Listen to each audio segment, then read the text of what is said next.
Hello everyone, welcome back to my channel. అందరూ ఎలా ఉన్నారండి? బాగున్నారా? మేమైతే చాలా చాలా బాగున్నాం. కొంతమంది వీడియో చూస్తున్నారు కానీ లైక్ చేయట్లేదు. ప్లీజ్ లైక్ చేయండి. లైక్ చేయడం వల్ల వీడియో అనేది మరి కొంతమందికి రీచ్ అవుతుంది. ఈ వీడియోలో 2 రెసిపీస్ చూపిస్తానండి. అవి ఏంటి అంటే ఒకటి వెజ్ అండ్ ఇంకోటి నాన్ వెజ్ అనమాట. ఫస్ట్ అయితే నాన్ వెజ్ చూపిస్తానండి. నా స్టైల్లో చేపల కర్రీ ఏ విధంగా ఈజీ అండ్ టేస్టీగా చేయాలో చూపిస్తానండి.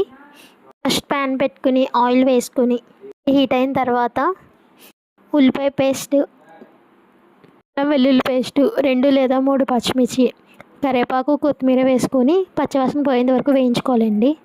ఇక్కడైతే నేను ఉల్లిపాయ పేస్ట్ వేస్తున్నానండి. ఉల్లిపాయ పేస్ట్ నచ్చని వారు ఉల్లిపాయలు చిన్న చిన్న ముక్కలుగా కోసి కూడా వేసుకోవచ్చు. అది మీ చాయిస్ అనమాట. ఈ క్లిప్ అనేది డిలీట్ అయిపోయిందండి, అందుకే నేను ఎక్స్ప్లెయిన్ చేస్తున్నాను అనమాట.